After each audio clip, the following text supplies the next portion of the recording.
Jamie, here in Arizona, this affects patients who use Access. Access is funded by Medicaid dollars. So really what this means is one less resource for women who need these essential services for reproductive health. Planned Parenthood is now closing the door to patients who rely on Medicaid to get sexual health services. This week, the organization announced it will no longer provide care such as family planning, STI tests, cancer screening, and birth control to Arizona Medicaid users. I think that it is going to put a strain on any provider, whether they're mom doc or non-mom doc. Weather is amazing compared to Dr. Constance Farrow with Women's Health Clinic Mom Doc says now with fewer resources, more providers will likely have to pick up the slack. We're going to in the future see more patients pregnant, more patients seeking care. Dr. Farrow says there is a shortage of OBGYN providers in Arizona.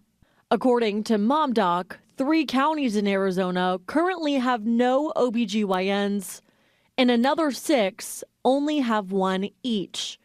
And now, with Medicaid users seeing limited options, it could mean more patients without the care they need. Women who are lost to care can end up with consequences such as cervical cancer, breast cancer, STDs that cause infertility,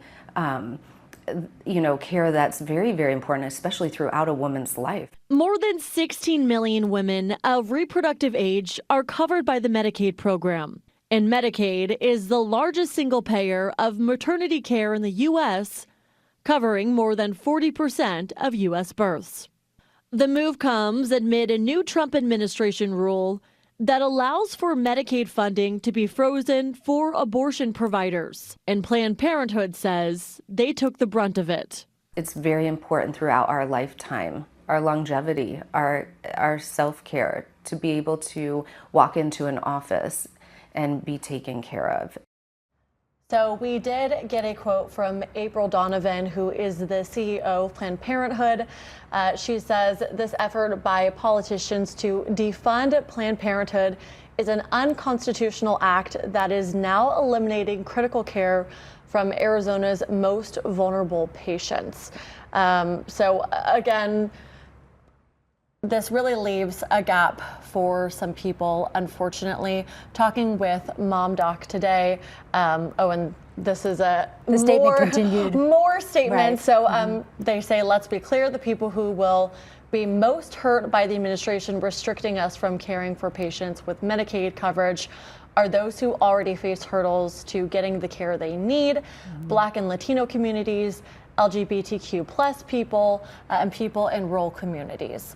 Mom Doc, the OBGYN that I talked to today, they said, although they are overwhelmed because there is that shortage of OBGYNs, they will, of course, pick up the slack. They're willing to help. They do take Medicaid patients. So fortunately, this is a resource for people as well. Yeah, a conversation that is continuing. Absolutely. Michaela, thank you very much. Thanks, Jamie.